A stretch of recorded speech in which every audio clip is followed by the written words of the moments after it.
வணக்கம். ஒரு 2 கமெண்ட் தான் பார்த்தேன். கேம்ஸ் பத்தி பேசுங்க. கேம்ஸ் பத்தி பாரி கிட்ட பேசுங்க அப்படின்னு சொல்லிட்டு. நெறைய பேர் சொல்லணும்னு அவசியம் இல்ல. கண்டிப்பா பேசப் போறேன். ஏன்னா கேம் வந்து எனக்கு ரொம்ப புடிச்ச விஷயம். வணக்கம் பாரி. வணக்கம். கேம்ஸ் அப்படிங்கிறது பொழுதுபோக்கு. இதெல்லாம் பத்தி ஏங்க பேசுறீங்க? கேம் விளையாடுறது தப்பு அப்படின்னு ஈஸியா சொல்லிட்டு வந்து போயிரலாம். அது வேற மாரியான ஒரு பார்வை அது. பட் ஒரு வாக்கியம் இருக்கும். Gamers never tie. தே ம். ரீஸ்பான் அப்படின்னு. ம். முடிவே இல்லடா. அடுத்த கேம்டா அப்படிங்கிறத வாழ்க்கையிலயும் எடுத்துக்கிட்டு ஒரு மோட்டிவேஷன் மாரி ஓட்டிட்டு இருக்கேன். பல காலங்கள்ல பண்றதுக்கு எதுவுமே இல்லாம வேலைலாம் இல்லாம இருந்தப்போ காலைல இருந்து நைட் வரைக்கும் கேம் விளையாடிட்டு இருப்பேன். இன்னைக்கு வந்து கேம் வந்து எனக்கு புடிச்ச கேம் ஓப்பன் பண்ண முடியாம வேலைக்கு ஓடிட்டு இருக்கோம்.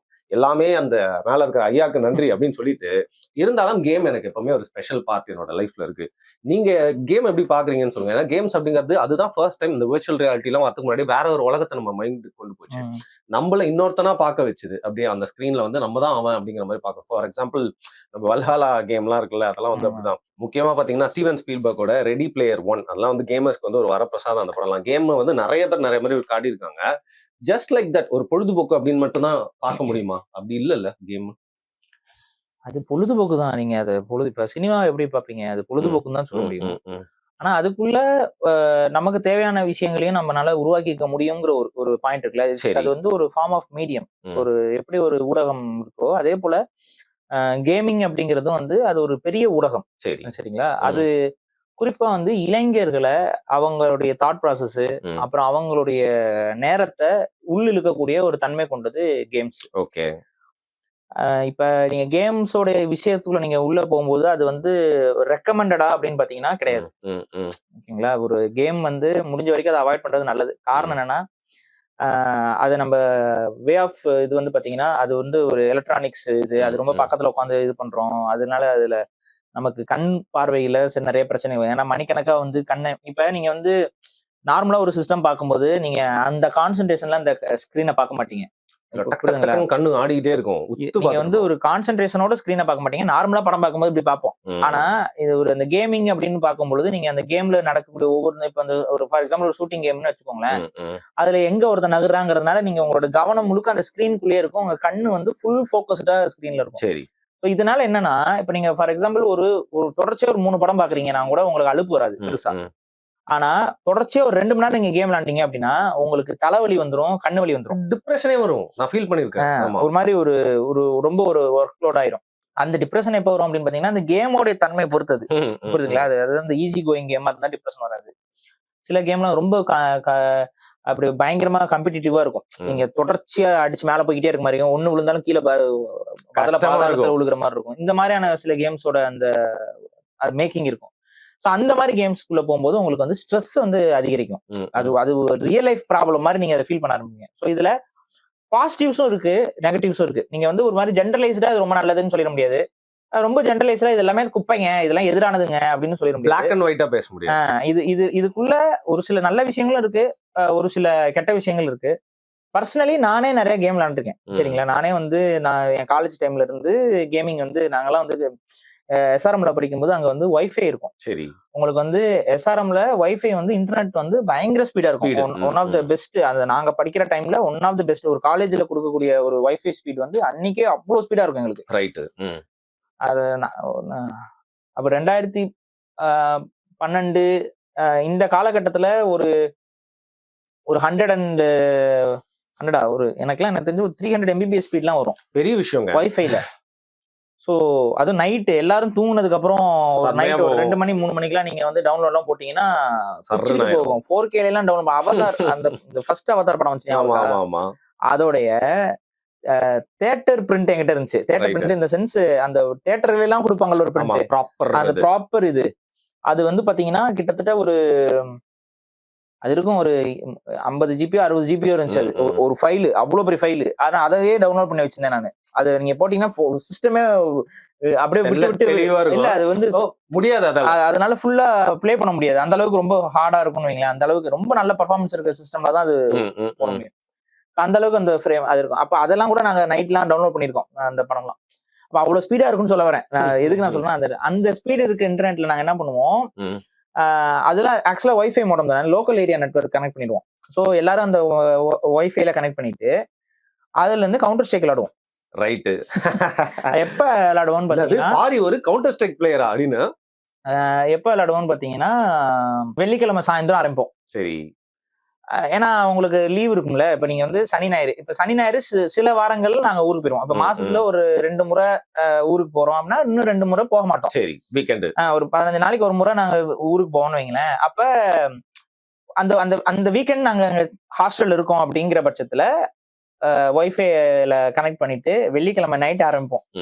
நைட்டு கூட இல்ல, வெள்ளிக்கிழமை சாயந்தரம் காலேஜ் எல்லாம் முடிச்சுட்டு ஒரு 7 மணி 8 மணி அந்த மாதிரி டைம்ல ஆரம்பிச்சாங்க அப்படின்னா அது போகும். அது கிட்டத்தட்ட வந்து ஒரு நைட்டு ஒரு 2 மணி 3 மணின்னு போயிட்டு அப்புறம் அதெல்லாம் டயர்ட் ஆகி தூங்கிடுவோம். அப்புறம் அடுத்த நாள் காலையில இருந்துச்சு சாப்பிட்டுட்டு இது பண்ணிட்டு திரும்ப ஆரம்பிக்கும். இது வந்து அதாவது எக்ஸாம் டைம்ஸ்ல இது வாய்ப்பு இல்ல. அது எப்பன்னா ரொம்ப ஃப்ரீயா இருக்கிற மாதிரி வீக்கெண்ட்ஸ்ல இந்த இது நாங்க பண்ணுவோம். இதெல்லாம் முடிஞ்சு அப்புறம் காலேஜ் முடிச்சு நாங்க வெளியில வந்தோம். இதெல்லாம் ட்ரை பண்ணிலாம் நாங்க பண்ணிருக்கோம் வைங்களேன். ஒரு கெட் டுகெதர் பண்ணுவோம். சோ அது என்னன்னா பசங்களோட நீங்க அதுல தான் சொல்றேன், பாசிட்டிவ் இருக்கு நெகட்டிவ் இருக்கு. ஒண்ணு, இதெல்லாம் நாங்க செய்யாம இருந்திருந்தா மேபி தப்பான பாதைக்கு போறதுக்கு ஒரு வாய்ப்பாகவும் இருந்திருக்கும். அதாவது ட்ரக்ஸ், அதாவது வந்து எப்படின்னா லவ், ஐ மீன் லைக் பெண்கள் பின்னாடியே அதிகமா இது பண்றது. அதுதாங்க இது வந்து எல்லாத்தையுமே ஒரு மாதிரி உனக்கு லைஃப் இது போந்தா கூட நீ ஜாலியா இருக்க, உனக்கு டைம் பாஸ் ஆகணும் ஆகுது போ அப்படின்னு சொல்லிட்டு ஒரு ஒரு ரிலாக்ஸ் கொடுத்துரும். செலவு இல்ல. மெயினா யோசிங்களேன், நாங்க வீக்கெண்டு வெளியில போனா என்ன ஆகும்? எப்படியும் ஆளுக்கு ஒரு 200 செலவாகும். மினிமம் நான் சொல்றேன் 200 300 அந்த டைம்ல செலவாகும். ஆனா இதுல நான் உட்கார்ந்தா எங்களுக்கு நாங்க வெளியிலே போக மாட்டோம். அந்த அந்த 3 நாளும் அதுலயே முடிஞ்சு போயிடும். சரிங்களா? 3 நாள் முடிஞ்சிடும். அப்ப இந்த வெளியில போறது இருக்காது, எங்களுக்கு செலவு இருக்காது. ஆனா அந்த ஒரு லீவ் டைம் வந்து நாங்க வந்து எந்த ஒரு பிரச்சனையும் இல்லாம ஒரு காமா ஓட்டுன ஒரு அனுபவம். அதுதான் காரணம் சொல்லல, பட் அது ஒரு காரணமா இருக்கலாம். இந்த என் ஃப்ரெண்ட்ஸுங்க எல்லாம் வெளியில அதிகமா சுத்தாம, அது ஒரு அளவுக்கு அந்த ஹாஸ்டலுக்குள்ள சரி ஓகே வெளியில அதிகமா போய் தேவையில்லாத பிரச்சனைகளை வளர்த்துக்காம அது ஒரு மாதிரி புடிச்சு வச்சுக்கிச்சான்னு தெரியல எங்களுக்கு. சோ இதெல்லாம் நாங்க விளையாண்டுருக்கோம். இது மட்டும் இல்ல, நிறைய கேம்ஸ் எல்லாம் அப்ப என்னன்னா இதுல பிளஸ் அப்படிங்கும் பொழுது என்ன அப்படின்னா, இந்த ஷூட்டிங் கேம்ஸ்ல பெருசா பிளஸ் எல்லாம் இல்ல. சரி, அது வந்து டைம் ஸ்பெண்ட் பண்றதுக்காக விளையாடுறது. அதுல ஒரு பாயிண்ட்டும் கிடையாதுன்னு வைங்களேன். அதுல வந்து ஸ்கில் மட்டும் வேணா டெவலப் ஆகும். ஸ்கில் டெவலப் ஆகுமே ஒழிய மித்தபடி வந்து அதுவும் ரொம்ப நாளைக்குலாம் நிக்காதுங்க. அது நீங்க விளையாண்டுட்டே இருந்தீங்கன்னு வைங்க, ஒரு மாசம் 2 மாசத்துக்கு ஸ்கில் சூப்பரா இருக்கும். அதுக்கப்புறம் நீங்க ஒரு வருஷம் கழிச்சு 2 வருஷம் கழிச்சுலாம் இப்பெல்லாம் என்ன போட்டீங்கன்னா எனக்கு அன்னைக்கெல்லாம் வந்து இப்படி தலை வெளியில இருந்தா ஹெட்ஷாட் தான். ரெக்கவரி இல்ல உங்களுக்கு. இன்னைக்கு இப்பெல்லாம் இல்ல, அது திரும்ப அது அதுக்கு அந்த அளவுக்கு நேரம்லாம் நம்ம கிட்ட இல்ல, சத்தியமா இல்ல. அதான் அது இல்ல. அதனால அது அப்ப இந்த அதுல ஒன்றும் பெருசா ஸ்கில் செட்ஸ் இல்ல. அதாவது ஸ்கில் செட்ஸ் இந்த சென்ஸ் அந்த சண்டை போடுறது இதுல இருக்கும். பட் ஆனா வந்துட்டு நீங்க அதுல இருந்து பெருசா கத்துக்க. ஆனா இன்னும் சில ஸ்டோரி பேஸ்டு கேம்ஸ் இருக்கு. அதுல வந்து நிறைய ஹிஸ்டாரிக்கல் ஃபேக்ட்ஸ் எல்லாம் நிறைய உங்களால புரிஞ்சுக்க முடியும். சில ஹிடன் ஹிஸ்டரிஸ் எல்லாம் புரிஞ்சுக்க முடியும். அந்த மாதிரி இருக்கிறதுல ஒரு அசாசின் கிரீட்ஸ். அசாசின் கிரீட்ஸோடைய அந்த பேசிக்கான அது விளையாடாதவங்க இருக்கவே வாய்ப்பு இல்ல. One of the famous Ubisoft உருவாக்கிய ஓப்பனா சொன்னா யூபிசாஃப்டோடைய ஒரு பொற்கால காலகட்டம். இன்னைக்கு யூபிசாஃப்ட் குப்பத்தனமா எல்லாத்தையும் கொடுத்துட்டு இருக்காங்க. கேள்விப்பட்டேன். அதான் யூபிசாஃப்ட் ரொம்ப டவுன்ல போயிட்டு இருக்கு. ஆனா யூபிசாஃப்டோட ஒன் ஆஃப் த பெஸ்ட் கேம்ஸ்ல வந்துட்டு அசாசின் கிரீட் வந்து பெஸ்ட். அது ஏன் பெஸ்ட் அப்படின்னா, அது எடுத்துக்கிட்ட அது படமும் கூட வந்திருக்கு. தேவைன்னா அதை போய் படமா பாத்துக்கோங்க. அதை எடுத்துக்கிட்ட அந்த ஸ்டோரி லைன் வந்து பாத்தீங்கன்னா ஒரு சின்ன ஒரு இது நம்ம 7ஆம் அறிவு கான்செப்ட் தான் அது. கிட்டத்தட்ட எப்படின்னா நம்மளுடைய ஜெனடிக்கல் மெமரின்னு ஒண்ணு இருக்கும். இந்த ஜெனடிக்கல் மெமரி மூலமா ஆன்சிஸ்ட்ரல் மெமரியை நம்மளால அக்சஸ் பண்ண முடியும். சோ இவ்வளவுதான் சிம்பிளான ஒரு சயின்ஸ். அதுக்கு முன்னாடி அந்த ஒரு சயின்ஸ் ஃபிக்ஷன். ஸ்டார்டிங்ல சோ எந்த ஸ்கில்லுமே இல்லாம ஆரம்பிக்கிறது. என்னன்னா இந்த ஸ்டோரி லைன் எப்படி போகும்னு பாத்தீங்கன்னா, ஒரு அசாசின் கிரீட்னு சொல்லக்கூடிய இந்த கொலைகார ஒரு கூட்டமைப்பு ஒண்ணு இருக்கும். ஆனா அவங்க நல்லவங்க, நல்லதுக்காக கொலை செய்யற ஒரு கூட்டம். நைட் டெம்ப்ளார்ஸ் இருப்பாங்க. சோ நைட் டெம்ப்ளார்ஸ் வந்து உலகத்தை வந்து அவங்க கண்ட்ரோலுக்கு கொண்டு போகணுங்கிற ஒரு இதுல அவங்க வேலை செஞ்சுட்டு இருப்பாங்க. இவங்க அசாசின் கிரீட்ஸ் வந்து நைட் டெம்ப்ளாருக்கு எகென்ஸ்டான வேலைகள் செஞ்சுட்டு இருப்பாங்க. இப்ப நைட் டெம்ப்ளாரோட செயல்பாடுகளை தடுக்கிறதுக்கான ஒரு நல்ல கூட்டமாக இவங்க இருப்பாங்க. இந்த அசாசின் கிரீடோட முன்னோர்களுடைய வாரிசு ஒருத்தர் இருப்பான். அவனை வச்சு அவங்க முன்னோர்களோட மெமரிஸை வந்து அக்சஸ் பண்றதுதான் அசாசின் கிரீட். அப்படி மெமரி அக்சஸ் பண்ணும் பொழுது அந்த முன்னோரோட வாழ்க்கையவே நீங்க வாழணும். சோ இதுதான் வந்து அந்த கேமுடைய அந்த ஒன்லைன் கான்செப்ட். இந்த கான்செப்ட்ல அவங்க இந்த கான்செப்ட் எடுத்துக்கிட்டு இது கூட அவங்க பண்ண விஷயங்கள்லாம் செம்மையா இருக்கும். எப்படின்னா இந்த ஹிஸ்டரியில வந்து எந்தெந்த ஹிஸ்டரியில எல்லாம் அந்த டவுட் ஃபேக்டர்ஸ் இருக்குல்ல, அந்த ஹிஸ்டரிஸை வந்து அவன் ஃபில் பண்ணுவான். ஃபார் எக்ஸாம்பிள் ஏதாவது ஒன்று சொல்லுங்களா? இப்போ வந்து பாஸ்டன் டீ பார்ட்டி பார்ட்டி ஆமா. அசாசின் அது என்ன எனக்கு எல்லா அசாசினுமே விளையாண்டுருக்கேன். பட் அது அப்புறம் பின்னாடி வந்தெல்லாம் நான் விளையாடல. நான் அந்த டைம்ல நான் காலேஜ் படிச்ச டைம்ல எல்லா ஒன்ஸும் விளையாண்டுருக்கேன். அதனால எந்த அசாசின் எனக்கு மறந்துச்சு. அதுல வந்து பாஸ்டன் டீ பார்ட்டியில ஒரு சீன் வரும். அதாவது என்னன்னா அதுதான் அமெரிக்காவுடைய தொடக்கத்துக்கான ஒரு காரணத்துல அது ஒரு அந்த ஹிஸ்டாரிக்கல் ஈவெண்ட் வந்து ஒரு டேர்னிங் பாயிண்ட். அந்த டேர்னிங் பாயிண்ட்ல வந்து பாத்தீங்கன்னா அவங்க என்ன சொல்லுவாங்கன்னா, எங்க ஊர்ல இருந்து வர டீக்கு வரி அதிகம், அமெரிக்கால இருந்து உற்பத்தி ஆகிற டீக்கு வரி அதிகமா இருக்கும். பிரிட்டிஷ் போட்டிருப்பாங்க. அதுக்கு எதிரா அந்த பிரிட்டிஷ்க்கு அனுப்புற அந்த டீ எல்லாத்தையும் மக்கள் வந்து புரட்சி செய்வாங்க. இது வந்து உண்மையா நடந்த ஒரு வரலாற்று நிகழ்வு. இந்த இதை புரட்சியின் மூலமாக அமெரிக்காவுக்கு விடுதலை வாங்கி கொடுக்கணுங்கிற ஒரு பாயிண்ட வந்து அசாசின்ஸ் வந்து பிளான் பண்ற மாதிரி இந்த இதுல ஒரு ஸ்டோரி லைனை இங்க ஃபிக்ஸ் பண்ணிருப்பாங்க. அப்ப என்ன பண்ணுவாங்க, அது மிஷன் எப்படி இருக்கும்னா, அந்த ரயாட்டை ஸ்டார்ட் பண்ணணும், ஒரு கலவரத்தை தூண்டி விடணும். இப்ப நம்ம ஊர் போலீஸ் எல்லாம் ஒரு கலவரத்தை தூண்டிடுவாங்க பாத்தீங்களா, கொளுத்தி போட்டுட்டு மக்கள் கொளுத்திட்டாங்க அப்படின்னு. இந்த வேலையெல்லாம் அதுல பண்ண சொல்லுவாங்க. சோ நம்ம போய் அதெல்லாம் பண்ணணும். போயிட்டு அந்த இதை கொளுத்தி விடணும். அதுக்கப்புறம் அந்த பாக்ஸ் எல்லாத்தையும் தூக்கி தண்ணியில போடணும். இதெல்லாம் பண்ண அந்த புரட்சி வந்து நம்மளை பார்த்துட்டு ஒரு 10 பேர் பண்ணுவான்.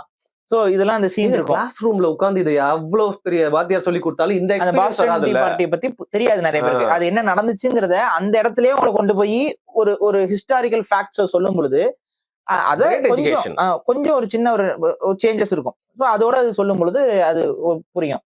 இது மட்டும் கிடையாது, அதுல வந்து இன்னும் நிறைய ஹிஸ்டாரிக்கல் ஃபேக்ட்ஸ், அதுக்கப்புறம் அந்த சீக்ரெட் சொசைட்டிஸ் பேஸ்டாலாம் நிறைய இருக்கும். அதுல நைட் டெம்ப்ளார்னு வரும்போது சீக்ரெட் சொசைட்டி, இவங்க அசாசின் கிரீட்ஸும் ஒரு சீக்ரெட் சொசைட்டி மாதிரி தான் இருக்கும். அப்ப ஒவ்வொரு ஊர்ல ஒவ்வொரு நாட்டுல இருக்கக்கூடிய ஹிஸ்டாரிக்கல் ஈவெண்ட்ஸ்குள்ள இப்படி ஒரு விஷயம் நடந்திருந்தா எப்படி இருக்குங்கிற மாதிரியான இன்கார்பரேட் பண்ணி அந்த ஸ்டோரி லைன் நல்லா இருக்கும். அது ஆக்சுவலா ரொம்ப நல்லா இருக்கும். உங்களுக்கு சில விஷயங்களுக்கு அது திறவுகோலாவும் இருக்கும். எப்படின்னா, ஒரு வரலாறுல இந்த கேள்விக்குறியான சில சம்பவங்கள் இருக்கும் பாத்தீங்களா, அந்த சம்பவங்களோட அசாசின் கிரீட்ஸ் வந்து ரிலேட்டடாவே போயிட்டு இருக்கும். புரியுதுங்களா? சோ இந்த இதை பார்க்கும்போது உங்களுக்கு ஹிஸ்டாரிக்கலா நிறைய விஷயங்களை தெரிஞ்சுக்கிறதுக்கும் உள்ள சின்ன பசங்களுக்கு ஒரு ஹிஸ்டரி பேஸ்டான ஆர்வத்தை உருவாக்குறதுக்கு அது யூஸ் ஆகும். அசாசின் கிரீட்ஸ் பொலிட்டிக்கல் ஹிஸ்டரி நான் சொல்றது. இது இல்லாம நான் அதிகமா டைம் ஸ்பெண்ட் பண்ணி விளையாடுற கேம்ஸ் வந்து பாத்தீங்கன்னா ஆர்டிஎஸ் கேம்ஸ் சொல்லுவாங்க. அது பேருனா real time strategy games. Real time ஸ்ட்ராட்டஜிங்கிறது என்னன்னா நிறைய பேர் புரியாது. அத விளையாடுறதுக்குன்னு வந்து ஒரு தனி கேங், அது ஒரு தனி இன்ட்ரெஸ்ட். அது தனி இன்ட்ரெஸ்ட் எல்லாருக்குமே. அது ஏன்னா என் ஃப்ரெண்ட்ஸுக்கே அது நான் விளையாட சொல்லி கேட்பேன், எவனுமே வரமாட்டான். ஆமா, அது அவங்களுக்கு விளையாட பிடிக்காது. இது ஷூட்டிங் கேம்னா வாழ மச்சான் அப்படின்னு வந்து வந்துருவாங்க. ஆனா வந்து இதுக்கெல்லாம் கூப்பிட்டோம்னு வைங்களேன், இது என்னடா இது, ஏன் அது மாதிரி இது அது என்ன, அது ஒரு ஸ்லோ மூவிங்கா இருக்கும். அதுக்கு அடுத்து ஆனா அது வந்து மூளையை கொஞ்சம் வேலை செஞ்சு யோசிச்சு செய்யற மாதிரி இருக்கும். ஸ்ட்ராட்டஜைஸ் பண்ணி விளையாடுற மாதிரி இருக்கும். நீங்க வந்து அதை இப்படிதான் விளையாடணும் அப்படிதான் விளையாடணும்லாம் கிடையாது. அது எப்படி வேணாலும் விளையாடலாம்.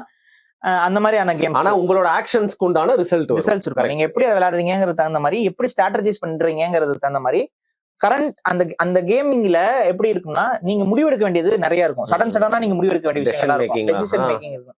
இது ஆக்சுவலாவே நல்ல கேம்ஸ்ல இது, அதாவது இதுல கண் பார்வை கெடும், இதுலயும் கண் பார்வையை பார்த்துட்டு இப்ப கூட நீங்க வீடியோஸ் பார்க்கும்போது கண் பார்வையில அந்த அளவுக்கு புனிதர்களா போகணும்னு நான் எல்லாத்தையும் ஆஃப் பண்ணிட்டு போயிருந்தேன் தான் சொல்ல முடியும். பட் இந்த கேம்ஸ்ல என்னன்னா நிறைய பிளஸஸ் இருக்கு. ஒண்ணு வந்து கிரிட்டிக்கல் திங்கிங்க வந்து இது வந்து ஸ்டிமுலேட் பண்ணும். ரெண்டாவது வந்து சடன் திங்கிங் இருக்குல்ல, சடன் டெசிஷன் மேக்கிங். அந்த சடன் டெசிஷன் மேக்கிங் வந்து இந்த கேம்ஸ்ல வந்து உங்களுக்கு அளவுக்கு அதிகமா வரும். அது சடனா மேக் பண்ணுவீங்க, ஒரு முறை அடி வாங்குவீங்க, அப்புறம் இந்த மாதிரி சிச்சுவேஷன் வந்தா இந்த மாதிரி நம்ம ரியாக்ட் பண்ணணுங்கிறது உங்களுக்கு ஒரு மைண்ட்ல ரெஸ்பான்ஸ் மெக்கானிசம் ஒரு மைண்ட்ல ஏறிடும். சோ அதுக்கு தகுந்த மாதிரி நீங்க ஸ்ட்ராட்டஜைஸ் பண்ணி போறீங்க. ஃபர்ஸ்ட் விளையாடும் போது உங்களுக்கு என்னமே புரியாது. அதெல்லாம் இதுல வந்து ரியல் டைம் ஸ்ட்ராட்டஜில வந்து பாத்தீங்கன்னா நிறைய கேம்ஸ் இருக்கு. அதுல அந்த பிரான்சைஸோடைய மணி மகுடம் எதுன்னு பாத்தீங்கன்னா Age of Empires. Age of Empires series தான் இந்த ஆர்டிஎஸ் கேம்ஸ் உடைய தொடக்க புள்ளின்னு சொல்லலாம், மணிமகுடம்னு சொல்லலாம். இன்னைக்கும் ஒன் ஆஃப் த பெஸ்ட் வந்து Assassin sorry Age of Empire 4 தான் இப்ப இருக்கிற டாப் செல்லிங்லயும் பெஸ்ட் தான். இப்ப இருக்க அந்த கண்டென்ட் வைஸ்லயும் ரொம்ப ஸ்ட்ராங்கான கண்டென்ட் இருக்கிறது வந்து இன்னும் இந்த பாயிண்ட் ஆஃப் வியூ தானா பாரி, இப்படிதான் மேல இருக்கும். இது என்ன அப்படின்னா, உங்ககிட்ட ஒரு நீங்க வந்து ஒரு ராஜா, நீங்க இந்த ஆங்கிள் தான் அதை நீங்க வந்து இது பண்ணணும். நீங்க ஒரு ராஜா, நீங்க உங்களை நம்பி ஒரு சிவிலைசேஷன் இருக்கு. இந்த இந்த சிட்டிய நீங்க எப்படி டெவலப் பண்ணி எப்படி ஜெயிக்க போறீங்கன்னு தான். சிம்பிள். நீங்க ஜெயிக்கிறதுக்கும் அதுக்கு சில வழிமுறைகள்லாம் இருக்கு. ஒண்ணா வந்து யாரையும் நான் அடிக்க மாட்டேன், அமைதி மார்க்கமாவே நான் ஜெயிக்க போறேன்னா, அதுக்கு நீங்க என்ன பண்ணணும்? ஒண்டர் கட்டணும். ரிலிக்ஸ் இந்த மாதிரி பெரிய ஒரு விஷயம். அதாவது யாராலையும் உன் புகழ அழிக்கவே முடியாதுங்கிற லெவலுக்கு ஒரு சாதனையை பண்ணிட்டீங்க அப்படின்னா, ஆட்டோமேட்டிக்கா இப்ப தஞ்சை பெரிய கோயில ராஜராஜ சோழன் கட்டிட்டாரு. ஏன் கட்டினாரு? எனக்கு எப்படின்னா ராஜராஜ சோழன் இவ்வளவு மெனக்கட்டு இந்த கோயிலை கட்டணுங்கிற அவசியம் அவருக்கு எங்க இருந்து வந்ததுங்கிறத ஏஜ் ஆஃப் எம்பையர்ஸ் விளையாடும்போது புரிஞ்சுக்க முடியும். நீங்க சிவிலைசேஷன் பத்தி சொல்றீங்களா? இல்ல ஏஜ் ஆஃப் எம்பையர்ஸ் அதுலயும் வருது. ஏஜ் ஆஃப் எம்பையர்ஸ்ல இதுதான். சிவிலைசேஷன் அது கொஞ்சம் வேற மாதிரி இருக்குங்க. எனக்கு சிவிலைசேஷன் கொஞ்சம் போரிங் தான். அது ரொம்ப ஸ்லோ மூவிங். எனக்கு அது டர்ன் பேஸ்ட் ஸ்ட்ராட்டஜி. நான் சொன்னது real time strategy. Real time strategy அப்பப்பவே நடந்துட்டு இருக்கேன். இதுலயும் சோலாஸ் வருது. இதுலயும் ஆமா, இதுலயும் சோலாஸ் எல்லாம் மாசு. இந்த ஏஜ் ஆஃப் எம்பையர்ஸ்ல தான் சோலாஸை வந்து திராவிடியன் இதுல கொண்டு வந்துட்டனால நம்ம சண்டை போட்டு இருந்தோம். ஞாபகம் இருக்கா? அது அங்கேயும் போய் சண்டை போட வேண்டியது. ஆமா, வேற என்ன பண்றது? திராவிடியன் சிவிலைசேஷன் கொண்டு வந்துட்டான் சோலாஸை. அப்ப பாத்தீங்களா சரியான ஒரு டேர்ம் பண்ணலன்னா எங்கெங்கெல்லாம் அது மாறுது. ஆமா, அது உள்ள கொண்டு வந்துட்டு அப்புறம் வந்துட்டு நாங்க கிளப் பண்ணிருக்கோம். அதுல வந்து 2-3 சிவிலைசேஷன் உள்ள கொண்டு வந்திருக்கோம். அதனால தனியா சொல்ல முடியாது அப்படின்னு விட்டானுங்கன்னு வைங்களேன். இந்த இதுல வந்து பாத்தீங்கன்னா நிறைய சிவிலைசேஷன் இருக்கும். இப்ப உங்களுக்கு வந்து உலகத்துல எத்தனையோ நாடுகள் இருக்கு, எத்தனையோ சிவிலைசேஷன் இருக்கு. இதெல்லாம் ஒரு குழந்தைக்கு போய் நீங்க எப்படி சொல்லி கொடுக்க முடியும்? நீங்க சொன்னீங்கன்னா அதை கேக்குமா? கண்ணுமா? பதியுமா? மனசு பரியாது. ஆனா இதுல இந்த பிளேபிள்ஸா இருக்கும். இதெல்லாம் இப்ப ஒவ்வொரு சிவிலைசேஷனும் ஒரு பிளேபிளா இருக்கும். இப்ப வந்து இந்தியன் சிவிலைசேஷன் இருக்கும். அந்த இந்தியன் சிவிலைசேஷனுக்குள்ள நிறைய பெரிய எல்லாம் இருக்கும். அப்ப அவங்களோட அந்த தனித்துவத்தின் அடிப்படையில அதுல கொஞ்சம் கூட குறைச்சல் இருக்குன்னு வைங்களேன். அதெல்லாம் அப்படியே ஏன்னா வெள்ளக்காரன் பண்றது. புரியுது. அவன் எப்படி இனிஷியேட் பண்ணிருப்பான்னு உங்களுக்கே தெரியும். சோ அப்படிதான் இருக்கும்னு வைங்க. அறகுறையா தான் இருக்கும். சோ பட் உங்களுக்கு அந்த ஒரு ஸ்டார்டிங் பாயிண்ட் வந்து இது கொடுக்கும். ரெண்டாவது வந்து இது வந்து நீங்க ஒரு ஊரை உருவாக்கி அதன் மூலமா நீங்க வந்து ஒரு நிர்வாகத்தை கட்டமைச்சு அதன் மூலமா ஒரு ஆர்மி அதை மெயின்டைன் பண்ணணும். அந்த ஆர்மினா அதுக்கு ஒரு அப்கீப் இருக்கும். இந்த மாதிரிலாம் இருக்கும். இது எல்லாத்தையுமே ஸ்ட்ராட்டஜைஸ் பண்ணி நீங்க வந்து அந்த கேமை வின் பண்ணும். நீங்க எதர் பை வார் போட்டு எல்லா பிளேயரையும் அடிச்சு துவம்சம் பண்ணி அதுதான் நம்ம எல்லாரும் பண்ணுவோம். அது மூலியமா பண்ணலாம். சில டைம்ஸ் ஜெயிக்க முடியாது. நீங்க போய் அடிச்சீங்கன்னா அவனும் அடிப்பான். சோ இந்த மாதிரி இருக்கிறதுல டிஃபென்சிவா போயிட்டு இந்த மாதிரி ஒன்று கட்டுறது, அதை வந்து டிஃபெண்ட் பண்ணி கேமை ஜெயிக்கிறது, என்ன பண்ண முடியும், இது எல்லாமே அந்த மாதிரி இருக்கும். ஸோ இந்த இதுல வந்து நீங்க சடன் தான் இது பண்ணி இது மல்டிபிளேயராகவும் இருக்கும். ஸோ நீங்க அந்த விளையாடுறது சிஸ்டமோடையும் விளையாடலாம், அதாவது ஏஐஸோடையும் விளையாடலாம். அப்படி இல்லை அப்படின்னா நீங்க வந்து ஆன்லைன் பிளேயர்ஸ் இருப்பாங்கல்ல, அவங்களோடய மல்டிபிளேயர் ஆன்லைன்ல விளையாடலாம். ஸோ மல்டிபிளேயர் ஆன்லைன்ல எல்லாம் உள்ள போனீங்க அப்படின்னா வெளுப்பாங்க. ஏன்னா மணிக்கணக்காக விளையாண்டு தான் பழக்கப்பட்டவங்க நிறைய பேர் இருப்பாங்க. அவங்களோட ஸ்ட்ராட்டஜி எல்லாம் ஒவ்வொருத்தரும் வினோதமா இருக்கும். சோ அதெல்லாம் உங்களுக்கு ஒரு மாதிரி வித்தியாசமா இப்படி எல்லாம் மூவ் பண்றான். இது வந்து ஒரு மாதிரி மூளைக்கு வேலை கொடுக்குற ஒரு விஷயமா இருக்கும். கொஞ்சம் திங்கிங் கெப்பாசிட்டி வந்து கண்டிப்பா யோசிக்க வைக்கும் இந்த கேம்ஸ். அது ஓப்பனா சொன்னா இது வந்து ஒரு விதமான செஸ் மாதிரி வச்சுக்கோங்களேன். செஸ் எப்படி நமக்கு மூளைக்கு வேலை கொடுக்குமோ அதே மாதிரி இந்த ஸ்ட்ராட்டஜி கேம்ஸ் எல்லாமே மூளைக்கு வேலை கொடுக்கக்கூடிய சில விஷயங்கள் இருக்கு. இதுக்கப்புறம் வந்துட்டு கேம்ஸ்ல சொல்லணும் அப்படின்னா வந்துட்டு லைக் நான் தான் சொல்றேன், இன்னைக்கு வந்து கேமிங் அப்படின்னு போகும்போது ஃபர்ஸ்ட் பர்சன் ஷூட்டர் இதுதான் ஷூட்டர் இது ரெண்டு தான். இந்த first person shooter, third person shooter இது ஒண்ணும் கிடையாது. எதிர்த்தாப்புல ஒருத்தவன் சுடுவான், எதிர்த்தாப்புல ஒருத்தவன். இது ஸ்கில் பேஸ்டு. இது வந்து என்னன்னா அந்த சுட்டு பழகுனீங்கன்னா ஈஸியா நீங்க டக்கு டக்குன்னு எய்ம் பண்ணி சுட்டுருவீங்க. அது பழகல அப்படின்னா நீங்க எங்க வரானே இது யோசிச்சுட்டு இருப்பீங்க, டக்குன்னு ஒருத்தவங்க சுட்டு போயிருது. இதுல வந்து ஆக்சுவலா வந்து எனக்குலாம் வந்து இதுல எந்த பிளஸ் பாயிண்ட் இருக்க மாதிரிலாம் இன்ட்ரெஸ்ட் இல்ல, எனக்கு இன்ட்ரெஸ்டும் இல்ல. இதுல இருந்து நீங்க கத்துக்கிறதுக்கும் ஒண்ணும் கிடையாது. சும்மா இது வந்து அன்லாக் பண்ணிக்கிட்டு இந்த துப்பாக்கி மாறிக்கிட்டே இருக்கும். அதுவும் ஒரிஜினல் துப்பாக்கி எல்லாம் கிடையாது. அதுல சும்மா கற்பனையான துப்பாக்கி எல்லாம் நிறைய இருக்கும். அதுல அதெல்லாம் எடுத்து யூஸ் பண்ணிக்கிட்டு எல்லாம் பண்ற மாதிரி இருக்கும். பட் இதனால என்ன உங்களுக்கு தெரிய போகுது? மேபி அந்த துப்பாக்கி பேர்கள் எல்லாம் தெரியும். அததானே இப்ப எல்லாருமே தெரிஞ்சு வச்சுட்டு அலையறாங்க. சின்ன பசங்க எல்லாம் சொல்றாங்க இது இந்த துப்பாக்கி அந்த துப்பாக்கி அப்படி. அது துப்பாக்கி பேர்கள் வேணா அதுவும் இந்த ரியாலிட்டியா பேஸ்டா இருக்கும்போது அதுலயும் சில இதெல்லாம் வந்து பாத்தீங்கன்னா ரியாலிட்டி பேஸ்டாலாம் இருக்காது. இந்த வெப்பன், ஃபோர்ஸ் வெப்பன், அது இதெல்லாம் ஏலியன் வெப்பன் அதெல்லாம் இருக்கும். அதெல்லாம் இருந்தா அதுவும் இல்ல, அதுவும் ஃபுல்லா கற்பனைகள் தான். ஸோ எனக்கு தெரிஞ்சு இதுல வந்து பெருசா ஒன்னும் பெருசா கத்துக்கிற மாதிரி இல்ல. சும்மா டைம் பாஸ்க்கு தான் அந்த கேம்ஸ் எல்லாம் விளையாட முடியும். பட் ஸ்ட்ராட்டஜி கேம்ஸ்ல நிறைய இருக்கு. நீங்க வந்து இப்ப நீங்க சிவிலைசேஷன் நீங்க எல்லாம் போய் விளையாண்டுருந்தீங்க, லைவ் ஸ்ட்ரீம் பண்ணிருந்தோம். சிவிலைசேஷன்லாம் வந்து பாத்தீங்கன்னா உண்மையிலேயே வந்து அது பொறுமை வேணும். நிறைய பேர் பிடிக்காது. ஆக்சுவலா எனக்குமே வந்து பாத்தீங்கன்னா சிவிலைசேஷன் அது ஒரு முறை விளையாடுவேன், அவ்வளவுதான். நாங்க அந்த கேம் பாட்காஸ்ட் மாதிரி பண்ணலாம்னு பண்ணோம். மத்தபடி நீங்க சொல்ற மாதிரி கொஞ்சம் ஸ்லோ தான். அது ரொம்ப ஸ்லோவான கேம். ஆனா அதோடைய கான்செப்ட் வந்து நல்ல கான்செப்ட். வெரி டீப்பா இருக்கும். ஒவ்வொரு விஷயத்துக்கு முன்னாடியும் ரொம்ப ஒரு 10 விஷயத்தை யோசிச்சு பண்ற மாதிரி இருக்கும். அது ஒவ்வொரு விஷயத்தும் உங்களுக்கு நிறைய கத்துக் கொடுக்குற மாதிரியும் அதுல ஒரு லேர்னிங் இருக்கும். அதுல ஒரு லேர்னிங் ஒரு இருக்கும் அதுல. அது நிறைய புதுசா தெரிஞ்சுக்கிற மாதிரி இருக்கும். ஒவ்வொரு அந்த சிவிலைசேஷனுக்கு ஒரு லெவல்ல இருந்து அடுத்த லெவலுக்கு ஒரு நாகரிகம் வளர்ச்சி அடையுதுன்னா அதுக்கு என்ன தேவைங்கிறது அதுல நீங்க விளையாடும் என்ன காரணம் என்ன காரணம், என்ன மாதிரியான பாயிண்ட் அதுக்கு தேவைப்படும் அப்படிங்கிற அந்த எல்லாம் உங்களுக்கு புரிய வரும். சிவிலைசேஷன் வந்து ஸ்லோ மூவிங் கேம்.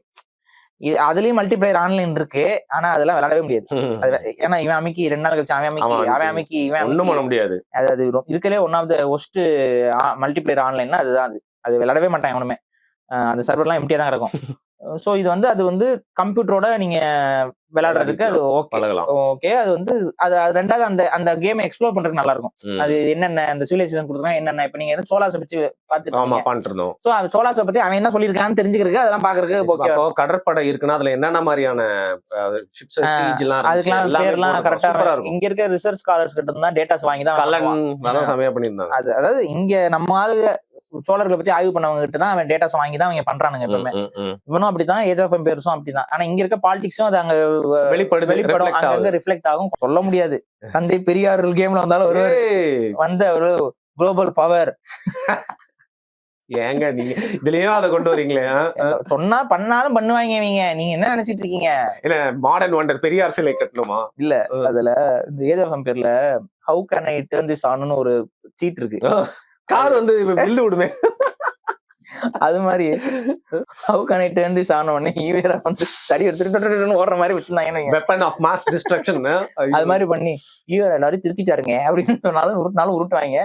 ஸோ இதுதான் நீங்களேன். ஸோ இது வந்து என்னன்னா அதான் சொல்றேன், it's a part of medium. நீங்க வந்து அதை வந்து நீங்க நல்லதாகவும் பயன்படுத்திக்கலாம், அது நல்ல விதமாகவும் பயன்படுத்திக்கலாம். ஒண்ணு என்னன்னா இப்ப பசங்க வந்து ரொம்ப தப்பான பசங்களோட பழக்கம் இருக்கு. அவங்க அதிகமா வெளியில சுத்திட்டு இருக்கானுங்க, வீட்டு அடங்கி உள்ள உட்கார மாட்டேங்கிறாங்க அப்படின்னா இது வந்து ஒரு டெக்னிக். ஈஸியா அவனை உட்கார வச்சிரும். ஓகே. ஆனா எங்கெங்க வெளில சுத்துறானுங்க, எல்லாமே வீட்டுலதான் அடங்கி கிடக்குறாங்க. புரியல. இல்லங்க, பசங்களை வெளில போய் விளையாடுறது இல்ல, எல்லாருமே கேம்ல முடங்கிட்டாங்க. இப்ப வெளியில போய் விளையாடுறதே ரிஸ்கா இருக்கு. இன்னைக்கு இருக்க சூழல் வேற மாதிரி மாறிடுச்சு. நீங்க நம்ம இருந்த காலகட்டத்துல வெளியில போய் விளையாடுறது சேஃப். சின்ன பசங்க வெளியில போயிட்டு இருந்தா இப்ப பசங்க பொண்ணுங்க யாரு வெளியில போனாலும் சேஃப் கிடையாது. ரெண்டாவது வெளியில போனாங்கன்னா எதை வெளிச்சிட்டு வருவாங்கன்னு நமக்கு தெரியாது. புரியுதா? ஏன்னா இன்னைக்கு வந்து கஞ்சா, கொக்கைன் இது இந்த சப்ளை எல்லாம் சின்ன பசங்களை டார்கெட் பண்ணி வித்துட்டு இருக்கு. கிரிக்கெட் விளையாடுற பசங்க கிட்ட போயிட்டு கஞ்சா பொட்டணத்தை வித்து விற்கிறானுங்க. புரியுது. அங்க ஒருத்தர் 2 பேர் வாங்குறான், அதை பார்த்து ஒருத்தன் பழகுறான். இது இந்த மாதிரி எக்ஸ்பாண்ட் ஆகுது. சோ வெளியில போய் விளையாடுறதுல இன்னைக்கு இவ்வளவு பிரச்சனைகள் வந்து நம்ம கையில இல்ல. அரசாங்கம் ஒழுங்கா இருந்தா இதெல்லாம் நல்லா இருந்திருக்கும். அரசாங்கம் தப்பா இருக்கனால இதெல்லாம் இல்ல. சோ வெளியில விளையாடுறதுக்கு இது சேஃப். பட் ஹெல்த் வைஸ் உங்களுக்கு வந்து பிசி கேமிங் ஒரே இடத்துல உட்காந்துட்டு விளையாடுறதுனால அது வந்து ஒபிசிட்டி இந்த மாதிரி நிறைய பிரச்சனை, டிப்ரெஷன் எல்லாத்தையும் உருவாக்குறதுக்கு நிறைய வாய்ப்புகள் இருக்கு. எக்ஸசிவா ரொம்ப நேரம் விளையாடும் பொழுது அதுவும் நமக்கு பாதிப்புகள் ஏற்படுத்தும். சில கேம்ஸ்லாம் இருக்கு, அதெல்லாம் வந்து பாத்தீங்கன்னா சும்மா டைம் பாஸ், சும்மா ஏதோ உட்காந்து நம்ம ஆன் பண்ணோமா உட்காந்தோமா வாழ்ந்தோமா, அதெல்லாம் வந்து பாத்தீங்கன்னா அந்த கேம்குள்ளேயே ஒரு வாழ்க்கையை வாழ்ந்துட்டு இருப்பாங்க. ஜிடிஏ எல்லாம் நீங்க எப்படி பாக்குறீங்க? ஜிடிஏ வந்து என்னன்னா ஆஸ் எ கேம் அது நல்ல கேம். ஓகே. ஆனா அது வந்து ஒரு சொசைட்டி பார்வையில நீங்க பாத்தீங்கன்னா இது ஒன் ஆஃப் த ஒஸ்ட். இல்ல எதை வச்சு அப்படி சொல்றீங்க? அது எப்படின்னாங்க, லைக் ரோட்ல ஆயா பாட்டு நடந்து போயிட்டு இருக்கும். இல்ல அது உங்களுக்கு வந்து என்னன்னா அது வந்து நமக்கு இருக்கக்கூடிய வக்கரத்தை எல்லாத்தையும் அதுல தீர்த்துக்கிற மாதிரியான ஒரு தன்மையில இருக்கும். வரைக்கும் வந்துருச்சுங்க. அது இல்ல, அதுல ஸ்ட்ரிப் கிளப் அவங்களுக்கு அதுல எல்லா கர்மமும் இருக்கும். எப்படி ஆயிடுச்சுன்னா இந்த GTA 6 ஜோக் பாத்திருப்பீங்க. அது மாதிரி பாரியன் வரும் talking about GTA before GTA 6 மாதிரி ஆயிடுச்சு பாத்தீங்களா? இல்ல அதான் நான் சொல்றேன், அது வந்து கார் திருடுறது தான் கேமே. அதாவது கார் திருடுறதை பற்றி தான் கேமே. ஆரம்பத்துல ஜிடிஏவோட வளர்ச்சியெல்லாம் நீங்க பாத்தீங்கன்னா அது வந்து 2D கேமா இருந்துச்சு. அது அதுக்கப்புறம் அப்படியே ஒன்னொன்னா டெவலப் ஆகி வந்திருக்கு. நான் வந்து வைசிட்டி விளையாண்டுருக்கேன், விளையாண்டுருக்கேன், அதுக்கப்புறம் GTA 5 விளையாண்டுருக்கேன். ஆமா இது 3 நான் விளையாண்டுருக்கேன். இதுல வந்து அதிகமா நான் விளையாண்டது வந்து சான் அண்ட்ரியாஸ். இது வைசிட்டி விளையாண்டுருக்கேன். பட் வைசிட்டி ஃபுல்லா முடிச்சிருக்கேன். ஹெலிகாப்டர் மிஷன்லாம் அதெல்லாம் ஈஸியாலாம் இல்ல, கஷ்டமா தான் இருக்கும். அது பயங்கர கஷ்டம். பல முறை தோத்து போய் இது பண்ணி தான் அது. ஆனா எப்படியே பண்ணிட்டேன். அது இதெல்லாம் நான் என்னோட ஸ்கூல் ஸ்கூல் டைம் தாங்க ஸ்கூல் டைம்லயே நான் விளையாண்டு நினைக்கிறேன், லேப்ல வச்சு. But you don't think this is good for அஸ்ல? அந்த கான்செப்ட் வந்து அவங்க அது தப்பான வேர்ல்டு நல்லா கிரியேட் அது பண்ணிருக்காங்க. தப்பான கேம் தான் அது. அது வந்து தப்பான வழியில மக்களை இழுத்துட்டு போறதுக்கு நிறைய வழி இருக்கு அதுல. அது as a கேமா சின்ன பசங்க விளையாண்டுட்டு போயிருவாங்க. பட் ஆனா அதுக்குள்ள இருக்கக்கூடிய வல்காரிட்டி, அதுல இருக்கக்கூடிய நியூடிட்டி, இதெல்லாம் வந்து ரொம்ப ரொம்ப அதிகம். வயலன்ஸ், நியூடிட்டி, மெயினா நியூடிட்டி, வயலன்ஸ், பெண்களை வந்து ரொம்ப தப்பா காட்டுறது, இதெல்லாம் அது எல்லாமே அந்த கர்மம் அதுக்குள்ள இருக்கு. நான் என்ன தெரியுமா பண்ணுவேன், எனக்கு வந்து ஒரு ரோட்டை வந்து என்ன பண்ணுவேன், ஒரு லாரியை பிடிச்சிப்பேன். இல்ல GTA 6ல ஒரு கொண்டு வர பண்ணேன். என்ன சொல்லுங்க. இல்ல நான் எல்ஜிபிடிக்கு பரைடு வரப்போதான் அதுக்குள்ள. ஜிடிஏக்குள்ள பரைடு கொண்டு வர போறாங்களாம். எதுக்கு கொண்டு வராங்கன்னு புரியல உங்களுக்கு? ஆப்வியஸ்லி எதுக்கு ப்ரோ? ஏங்க உள்ள பூத்துறாங்கங்க. அதுக்காக இல்லைங்க, எல்லா படம் அதுதான் எல்லாம் வெறியில இருக்காங்க. அதுக்குள்ள கொண்டு வந்தா ஒவ்வொருத்தரும் கிரியேட்டிவா யோசிக்க ஆரம்பிப்பான். டேங்க் விட்டு ஏத்துவான். இல்லங்க ஜிடிஏல எல்லாமே நடக்குதுல்ல, சோ இதுவும் நடக்கிறதுக்கு வாய்ப்பு இருக்கு. நம்ம ஒன்னும் கிரியேட் பண்ணல ஜிடிஏவை. சரி, அது வந்து ஆக்சுவலா வந்து அவங்க கொண்டு வர போறாங்கன்னு அனௌன்ஸ்மெண்ட் வந்த உடனேயே அதுக்கு வந்து பல பயங்கரமா வரவேற்பு. கீழே கமெண்ட் செக்ஷன்ல போய் பார்த்தா ஒவ்வொருத்தனும் வன்மத்தை கக்கி வச்சிருக்கான். சோ நம்ம எதிர்க்கிறோம். அது வந்து அவங்க உயிர் வாழ தகுதியற்றவர்கள் அப்படிலாம் பேசல. நம்ம எதிர்க்கிறோம் அந்த வாழ்வியல் தப்பான வாழ்வியல்னு. ஆனா ராக்ஸ்டார் இருக்கானே, ராக்ஸ்டார் சைக்கிள் கேப்ல வந்து அவங்களுக்கு ஆப்படிச்சு விட்டு போறான். அது ரொம்ப தப்பான ஒரு விஷயம். அது ஆக்சுவலா ஏன்னா ரொம்ப வன்முறையை வந்து அது தூண்டுறோம். பட் ஆனா அதை உள்ள கொண்டு வர போறாங்க. அதை அனௌன்ஸ் பண்ணிருக்கானுங்க. இந்த அளவுக்கு ஆக்சுவலா GTA 6 நிறைய பேரோட சிஸ்டம்ல எடுக்குமானே தெரியல. ஏன் அப்படி சொல்றீங்க? பெரிய உலகங்கிறத விட அதோட கிராபிக்ஸ் இது எல்லாமே பயங்கரமா இருக்க போகுது. அது சப்போர்ட்டடான இதுலயே எப்படி எனக்கு என்ன தோணுது, இது பாம் ஆகிறதுக்கும் வாய்ப்பு இருக்குன்னு தோணுது. ரொம்ப பில்டப் அப்படியே ஆயிட்டே இருக்கா? இல்ல அவங்க ராக்ஸ்டார் கேம்ஸை பொறுத்த வரைக்கும் அவங்க வந்து அந்த எக்ஸ்பெக்டேஷனுக்கு பூர்த்தி பண்ணிருக்கானுங்க. இது வரைக்கும் பண்ணிருக்கானுங்க. இப்ப நீங்க வந்து வைசிட்டி வந்தப்ப அது பயங்கர ஹிட். அது வைசிட்டி தான் ஜிடிஏவோட டாப் மோஸ்ட் ஹிட்ல வந்தது. அதுக்கப்புறம் சான் ஆண்ட்ரியாஸ் வந்துச்சு. சான் ஆண்ட்ரியாஸ் வைசிட்டியை விட சான் ஆண்ட்ரியாஸ் வந்து நல்லா இருக்குமா அப்படின்னு பார்த்தா, பட் அதோட அந்த ஜெனரேஷன் இம்ப்ரூவ்மெண்ட் நீங்க பாத்திருப்பீங்க. ஒரு பிளாக் கை வந்துருவான் ஃபுல்லா அந்த மாதிரி. வைசிட்டியோட கிராபிக்ஸ், அதோடைய பெர்ஃபார்மன்ஸ் இதெல்லாம் பார்த்துட்டு நீங்க சான் ஆண்ட்ரியாஸ் பாத்தீங்கன்னா அது நல்ல பயங்கர அப்கிரேடா இருக்கும். ஒரு 3D இது வந்துச்சு அதுல. அதுக்கு அடுத்து சான் ஆண்ட்ரியாஸ்ல இருந்து நீங்க அப்படியே அடுத்து GTA 4 நான் அதுவும் விளையாண்டுருக்கேன். GTA 4 பட் GTA 4 வந்து கொஞ்சம் ஒரு மாதிரி காத்திக், ஒரு டார்க்கா இருக்கும். உங்களுக்கு வந்து இந்த லண்டன்ல இருக்க மாதிரி இருக்குமோ? நீங்க வந்து இப்ப இந்த பேட்மேன் படம்லாம் பாத்தீங்கன்னா டார்க் நைட் ரைஸ் அந்த மாதிரியான ஒரு லைட்டிங். அது ரொம்ப ரியலிஸ்டிக்கா இருக்கும். அதுல வந்து காரே ஓட்ட முடியாது ஒழுங்கா. வேகமாவே பிரேக் அடிச்சா உள்ள இருந்து வெளியே வந்து விழுந்துருவாங்க அவன். அந்த பிரச்சனை இருக்கு. காரும் வந்து ரொம்ப அதுக்கு டிரைவிங் ஸ்கில்னு ஒன்று இம்ப்ரூவ் ஆகும். ஸோ அந்த மாதிரி சில விஷயங்கள்லாம் கொண்டு வந்தாங்க. அது ரொம்ப ரியலிஸ்டிக்கா. ஆக்சுவலா கிராபிக்ஸ் லெவல்ல GTA 5க்கும் GTA 4க்கும் பெருசா வித்தியாசம் இருக்காது. புரியுதுங்களா? ஒரே கிட்டத்தட்ட பாக்குறதுலாம் ஒரே மாதிரி தான் இருக்கும். ஆனா GTA 4ல இன்னும் டீடைலிங் அதிகமா இருக்கும்.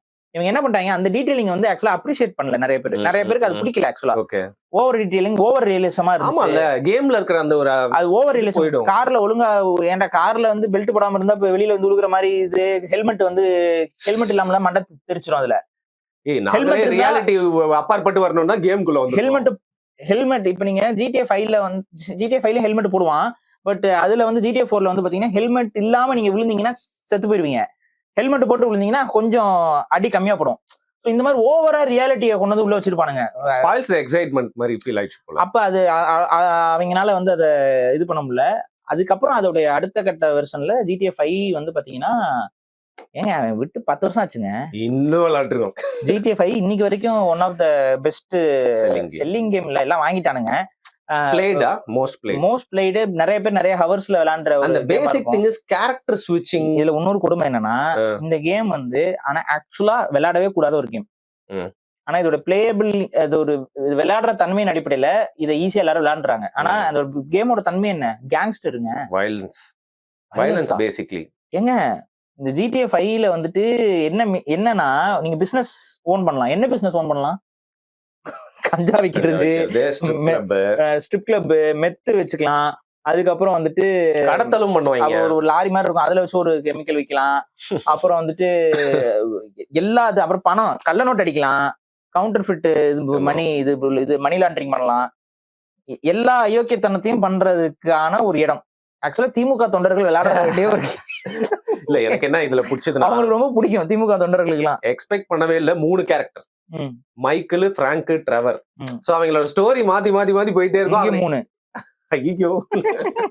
சோ அது செமையா இருந்துச்சு GTA 5ல. எனிவே GTA 6 வர்றப்போ வந்து பாத்தீங்கன்னா பாரி வந்து GTA 6ல வந்துட்டு 2 கேரக்டர் இருக்கும்னு நினைக்கிறேன்மா. ஒரு பொண்ணு கேரக்டரும் ஒரு பையன் கேரக்டரும் இருக்கும் போல. ஓக் கேம் ஃபுல்லா. இல்ல ஓக் அஜெண்டா கொண்டு வந்தா அடி வாங்கிடுவான். நான் எப்பவே சொல்லிட்டேன், ஓக் அஜெண்டா உள்ள கொண்டு வந்தாங்கன்னா அவங்க அடி வாங்குவாங்க. இப்ப மார்வல்ங்கிற ஒரு இது மார்வலஸா காணாம போனதுக்கு காரணமே ஓக் அஜெண்டா கொண்டு வந்தது நாசமா போயிட்டானுங்க. அதே போல ஜிடிஏவும் ஓக் அஜெண்டா உள்ள கொண்டு வந்தானா காணாம போயிடுவான். சோ அவன் அதனாலதான் ஏதோ ஒரு வேற மாதிரி ட்ரை பண்றான். சரி பாப்போம், அது வரும்போதுதான் தெரியும். பட் ஆனா அது குழந்தைங்க ஜிடிஏ வாங்கி கொடுக்காதீங்க, அது வாங்கவும் முடியாது. அது வர விலை எவ்வளவு இருக்குன்னு தெரியும். கண்டிப்பா 10,000 ரூபாய்க்கு மேல ஸ்டார்டிங்ல அப்படிதான் இருக்கும். 10,000 15,000 இருக்கும் கேம் மட்டுமே. நான் பேசிக்கா இந்த எடுத்ததே மெயின் ரீசன் நம்ம பேசிட்டோம். முக்கியமா கடைசியா எனக்கு இந்த விஷயம் மட்டும் சொல்லி முடிங்க. எல்லாத்துலயுமே வந்து ப்ரொபகண்டா அஜெண்டா உள்ளுக்குள்ள வந்து சில விஷயங்கள் வந்து புகுத்தப்படுது அப்படிங்கிறது வந்து இருக்கு. சோ இந்த கேம் இண்டஸ்ட்ரியில அது எந்த அளவுக்கு இருக்கா முதல்ல அது நீங்க ஏதாவது பார்த்த சில விஷயம்? எல்ஜிபிடி அஜெண்டா எல்லாம் இப்ப வர எல்லா கேம்ஸ்லயும் இருக்கு. அன்சார்ட்டட்லயும் பார்த்தேன் நானு. எல்லா கேம்ஸ்லயுமே எல்ஜிபிடி அஜெண்டாவோ இல்ல அதுக்கு பேஸ்டான, ஃபார் எக்ஸாம்பிள் ஆர்க் சர்வைவல் அசன்டட்னு ஒரு கேம் இருக்கும். அது ஒன் ஆஃப் த நிறைய பேர் விளையாடுற கேம் தான். சரி. அந்த கேம்ல எல்லாம் வந்து பாத்தீங்கன்னா இந்த வானவில் இதுக்கு வந்து ஈவென்ட் போட்டுருவான். புரியுதுங்களா? அப்ப வந்து அந்த ரெயின்போ ஈவென்ட்னு சொல்லி போட்டுட்டு அதுல வந்து அந்த கலெக்டபிள்ஸ், அதுக்கப்புறம் அதுல இந்த ரேட்ஸ், அதாவது நீங்க கலெக்டட் ரேட்ஸ் இதெல்லாமே இன்க்ரீஸ் பண்ணி கொடுப்பான். சோ இப்ப அது என்ன ஒரு ஒன் ஆஃப் த ஃபெஸ்டிவல் மாதிரி. அது என்னென்னலாம் பண்ணுவானா, கிறிஸ்மஸ் கொண்டு வருவான். சரி நீங்க பாருங்க, கிறிஸ்மஸ் கொண்டு வருவான், ஈஸ்டர் கொண்டு வருவான். அதே மாதிரி எல்லா முக்கியமான எல்லாத்துக்கும் இன்டர்நேஷனல் ஃபெஸ்டிவல்ஸ்க்கு கிறிஸ்டியன் பேஸ்டு ஃபெஸ்டிவல்ஸ் அண்ட் இன்டர்நேஷனலா எல்லாருக்கும் இது பண்றது. எனக்கு தெரிஞ்சு தீபாவளிக்கும் கூட ஒரு டைம் வந்து தீபாவளிக்கு வாய்ப்பு இருக்கு, ஏதோ ஒரு டைம் வந்து கொண்டு வந்தான்னு நினைக்கிறேன். பட் இதோட ப்ரீவியஸ் வெர்ஷன்ல கொண்டு வந்தான்னு நினைக்கிறேன். பட் அது அந்த மாதிரி கொஞ்சம் நிறைய பேர் செலிப்ரேட் பண்ற மாதிரியான விஷயங்களை வந்து கொண்டு வருவான். இந்த முறையில இப்ப ஒரு வருஷமா 1.5 வருஷமா என்ன பண்ணிட்டு இருக்கான்னா, இந்த ஜூன் மாசம் ஒரு 15 நாளைக்கு ரெயின்போ ஈவெண்ட் கொண்டு வந்துடுறான். அப்ப நீங்க இது எவ்வளவு பெரிய புஷ். குழந்தைகள் இருந்து எல்லாருமே விளையாடுற கேம் அது. இப்ப நீங்க ஆர்க்லாம் வந்து பாத்தீங்கன்னா ஏஜஸ் எல்லாம் இருக்காது, சின்ன அது குடும்பமா விளையாடுவாங்க. அப்பாவும் விளையாடுவாரு, அவங்க உண்மையாவே அதுக்குள்ள வீடு கட்டி வாழ்ந்துட்டு இருப்பாங்க. அப்பா இது என்னப்பா கலர் கலரா இருக்கு அப்படிங்க. இல்லைங்க, அது அந்த கேம் எப்படின்னா அது ஒரு உலகம். ஓகே. அந்த உலகம் வந்து பாத்தீங்கன்னா ப்ரீ ஹிஸ்டாரிக் அனிமல்ஸ் இருக்கும், ஃபேண்டசி அனிமல்ஸ் இருக்கும். அதுல எல்லாம் நீங்க டேம் பண்ணணும். டேம் பண்ணா ஒவ்வொன்றுக்கும் ஒரு ஸ்பெஷல் பவர்ஸ், ஒவ்வொன்றுக்கும் ஒரு ஸ்பெஷல் நீட்ஸ். அது எப்படின்னா உங்களோட தேவையை பூர்த்தி பண்ற மாதிரி அதுகிட்ட ஏதாவது ஒரு எபிலிட்டி இருக்கும். சோ இந்த மாதிரி எல்லாம் இருக்கும். சோ ஒரு சில இதெல்லாம் நம்ம தேவைன்னா வச்சுக்கணும், அதை வீட்டுல வச்சு வளர்க்குற மாதிரி ஒரு சுச்சுவேஷன் இருக்கும். அதுல இருந்து ஜென்ரேட் ஆகும் சில ரிசோர்சஸ் எல்லாம். சோ இந்த மாதிரிலாம் அது வந்து பண்ணி ஒரு நமக்கு தேவையான ஒரு வீடு கட்டிக்கிட்டு அதுல இருக்கணும். அதுக்கப்புறம் அதுல பாஸ் ஃபைட்ஸ் எல்லாம் இருக்கும், அதுக்கெல்லாம் ப்ரிப்பேர் பண்ணி போய் அடிக்கணும். இதுதான் இந்த கேம், அதோட லைன் இருக்கும். அதுல இதை நல்ல கொண்டு வரோம். இதுல என்னன்னா, இது எப்படி அங்க விளையாடுவாங்க, அந்த ஆர்க்லாம் எப்படி நிறைய பேர் விளையாடுவாங்கன்னு பாத்தீங்கன்னா, மல்டிபிளேயர் கேம் இது. சோ வந்துட்டு அப்பா விளையாடுவாரு, அப்பாவும் இருப்பாரு கேரக்டரா, பொண்ணும் கேரக்டரா விளையாடும், பசங்க இருப்பாங்க, ஒய்ஃப் இருப்பாங்க, அவங்க எல்லாருமே ஒரு மாதிரி ஃபேமிலியா ஒரு குடும்பங்கள் கொண்டாடும் கேம். அப்படியே ஒரு லெஷரா ஒரு ஃபேமிலி டைம் ஒரு வீக்கெண்டை வந்து ஸ்பெண்ட் பண்றதுக்கு அவங்க அந்த மாதிரி எல்லாம் வெளிநாடுகள்ல பண்ணுவாங்க. நிறைய பேர் வெள்ளக்காரங்க இருப்பாங்க. இப்ப இதுக்குள்ள நீங்க வந்து ரெயின்போ ஈவெண்ட்ஸ் உள்ள கொண்டு வந்தீங்கன்னா ஆட்டோமேட்டிக்கா அந்த குழந்தைகளுக்கு தெரிய வந்துரும்ல. சோ இந்த மாதிரியான சில விஷயங்கள் வந்து அவங்க வந்து இந்த ஹோமோசெக்சுவாலிட்டி இது எல்லாத்தையும் வந்து இந்த கேம்ஸ் மூலியமா ஸ்ப்ரெட் பண்றது நடக்குது. சிம்பிள்ங்க. கேம் இஸ் எ மீடியம் யார் கையில இருக்கு? அவங்க கையில இருக்கு. அவங்க கையில இருக்கும்போது அவங்க டீப் ஸ்டேட்டோட அரசியல் எல்லாமே அதுக்குள்ள. சோ கேமிங் இண்டஸ்ட்ரியிலயும் அது இருக்கு. இப்ப நாங்க வந்து அதுக்குள்ள அந்த ஆர்க்குள்ள வந்துட்டு ஒரு குரூப் வந்து என்ன பண்ணாங்க, ப்ரோ பாலஸ்தீன் ஒரு சர்வர் ஃபுல்லா உள்ள புந்து ரைடு இல்ல, அது ஆக்சுவலா ரைடு தான். அது ஒரு சர்வருக்குள்ள எல்லாம் உள்ள போயிட்டு அங்க வந்து பாத்தீங்கன்னா ஒரு பெரிய ஸ்ட்ரக்சர்ல வந்து ஃப்ரீ பாலஸ்டீன் பில்டிங் மாதிரியே பெருசா ஒரு பெரிய கட்டடம் மாதிரி கட்டிட்டாங்க சர்வருக்குள்ள. பிளாக் மாதிரி பெருசா கட்டிட்டாங்க, ஃப்ரீ பாலஸ்டைன் போட்டு பெரிய போட்டாங்க. ஆக்சுவலா அந்த சர்வர்ல யாரெல்லாம் அந்த பில்டிங்ஸை கட்டினாங்களோ அத்தனை பேரையும் அந்த இது வந்து பிளாக் பண்ணிடுச்சு. புரியுதுங்களா? அது வந்து இப்போ ஏன்னா அவங்களோட பாலிசில வந்து பொலிட்டிக்கல் இத வந்து உள்ள பண்ணக்கூடாதுன்னு இருக்கு. பட் இத பண்ணோனே பிளாக் பண்ணாங்க. சி இத பிளாக் பண்ண அதே கேமு இஸ்ரேல் வந்து இப்போ வரைக்கும் ஸ்ட்ரக்சர்ஸ் உள்ள போட்டு இருக்கு. வச்சிருக்கானுங்க. எந்த பிரச்சனையுமே இல்ல. எந்த பிரச்சனையும் இல்ல. இதுதான் இதோட இந்த டுவாலிட்டி. புரியுதுங்களா? சரி இங்க பண்ணினா அங்கேயும் பண்ணணும். அங்க பண்ணா இங்கேயும் பண்ணணும். இங்க நான் பண்ணுவேன். நான் அங்க பண்ண மாட்டேன் அப்படின்னா, சோ இந்த மாதிரியான விஷயங்கள்லாம் இருக்கு பாருங்க. இப்ப இந்த மாதிரியான சிக்கல்கள் இருக்கதான் செய்யுது. ஓகே. Fine, fine. சோ இப்போ கேம் வந்து நம்ம வந்து என்கரேஜ் பண்ணல சரியா? நம்ம என்டார்ஸ் அதை பண்ணல. நான் சிம்பிளா சொல்றேன். ஆ, குழந்தைகளுக்கு விளையாட குடுக்குற கேம்ஸ் அப்படின்னு சொல்லி எதுவுமே பெருசா இல்ல. பட் அந்த ஆனா நான் சொன்ன டெட்ரிஸ்லாம் மாதிரி இருந்துச்சு ஃபர்ஸ்ட்லாம் சின்ன வயசுல நம்ம விளையாடுவோமே. ஓரளவுக்கு நல்ல கேம்ஸ் அப்படின்னு பாத்தீங்கன்னா, ரியல் டைம் ஸ்ட்ராட்டஜிஸ் வந்து அந்த அந்த ஜானரே நல்ல இட் நல்ல ஷார்பன் யுவர் மைண்ட். அது வந்து நல்லது. அது ஒண்ணும் உங்களுக்கு வந்து எந்த ஒரு வல்காரிட்டியும் இருக்காது. எந்த ஒரு வயலண்ட் இதுவும் இருக்காது அது. நீங்க ஒரு அரசாங்கத்தை நிர்வகிக்கிற மாதிரி இருக்கும். அது போக இன்னும் ஸ்டிமுலேஷன் கேம்ஸ்லாம் இருக்கு. ஃபார்ம் ஸ்டிமுலேஷன்ஸ் இருக்கு. ஆமா, ஆமா. அதுக்கப்புறம் வந்துட்டு அன்னோன்னு ஒரு கேம் இருக்கு. ஒரு கேம் சீரிஸ்.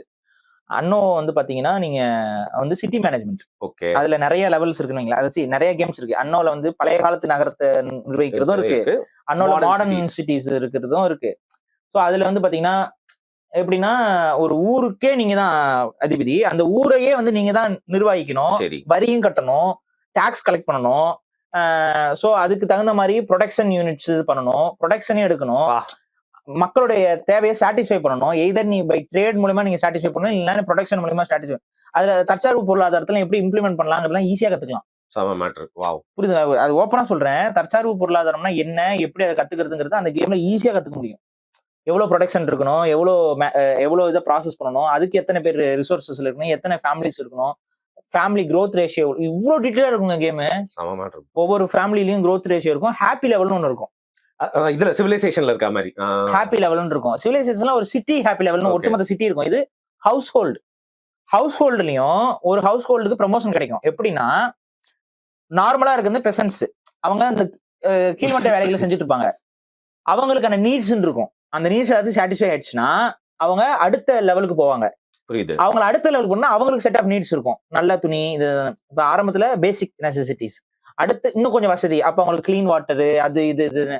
அப்புறம் இன்னொரு இடத்துக்கு பேர்னா இன்னும் கொஞ்சம் பணக்காரங்களுக்கு போகணும். என்டர்டைன்மெண்ட், கலை சார்ந்த விஷயங்கள் இதெல்லாம் அவங்களுக்கு தேவை. அதுக்குன்னா தியேட்டர்ஸ் கட்டணும், அதுக்கு இது பண்ணணும், அந்த தியேட்டர்ல ஈவெண்ட்ஸ் நடத்தணும். எவ்வளவு இருக்குதுங்க. மினி வேர்ல்டு கடவுள் மாதிரி நம்மள ஃபீல் பண்ண வச்சிரும்ல. அது முழுக்க நீங்க வந்து நிர்வகிக்கணும். அப்படி நிர்வகிக்கும் போது தான் அந்த கேம் இதுல என்ன பண்ணுவாங்க, கேம் என்ன பண்ணுனா இல்ல நிலநடுக்கம், எந்த ஃபயர், ஊரே பத்தி எரியும். இப்ப என்ன பண்ற? அப்புறம் எல்லாம் செத்துருவாங்க. செத்த உடனே அவங்களோட பணத்தெல்லாம் புதைச்சு வச்சிடணும். அதை புதைச்சோன்னா கொஞ்ச நாளைக்கு கிரீவிங்ல இருப்பாங்க. இந்த கிரீவிங்ல இருக்கும்போது நாடு நடக்காது. ஒருங்க எவனும் வேலைக்கு வர மாட்டான், வெளியில வேலை செய்ய மாட்டான். ஸோ அதுல இருந்து அவங்கள சீரப் பண்ணி எப்படி கொண்டு வரது, இந்த மாதிரி அது வந்து ரொம்ப டீட்டெயில்டா இருக்கும் அன்னோ கேம்ஸ்.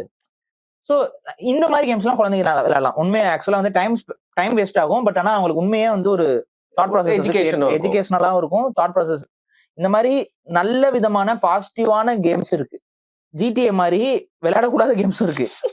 புரியுதா? ஆனா எல்லாருமே விளையாண்டுருப்பாங்க. முக்கியமான ஒரு விஷயத்த சொல்லலாம். கோச்சிப்பாங்க நிறைய பேர். ரெட் டெட் ரிடெம்ப்ஷன் அதுல 2 one of the best story line. ஆக்சுவலா GTA மாதிரி ஒரு கேம் வேணும். GTA அளவுக்கு டீட்டெயில் இருக்க ஒரு கேம் வேணும். ஆனா GTA அளவுக்கு எனக்கு டாக்ஸிசிட்டி இருக்கக்கூடாது, ரொம்ப ஆபாசம் அசிங்கம்லாம் இருக்கக்கூடாது அப்படின்னா Red Dead Redemption one of the best pick. அதுல ஸ்டோரிங்க வேற லெவல். ஸ்டோரி லைன்ல அத பார்த்துட்டு அந்த ஆர்த்தர் சாகும் போதெல்லாம் அழுதவங்க எல்லாம் நிறைய பேர் இருப்பாங்க. அது உண்மையிலேயே வந்து மனசை உடைக்கக்கூடிய ஒரு ஸ்டோரி லைன். ஆனா அது நல்லா இருக்கும். ஒரு மாதிரி பிளசன்டான ஒரு ஃபீல் கொடுக்கக்கூடிய ஒரு கேம். ரொம்ப டீடைல் சிவில் வார் டைம்ல இருக்க மாதிரி இருக்கும். பெரிய வேர்ல்டு வேற பாரு. ஆமா, அமெரிக்கால நடக்கக்கூடிய கதை. அதுல வந்து ஒரு அதாவது எப்படி என்ன கான்செப்ட்னா கவுபாய்ஸ் உடைய கடைசி தலைமுறை கவுபாய்ஸ் எப்படி அவங்க வந்து தங்க லைஃப வந்து லீட் பண்ணாங்க அப்படிங்கிற மாதிரியான ஒரு இதுதான்.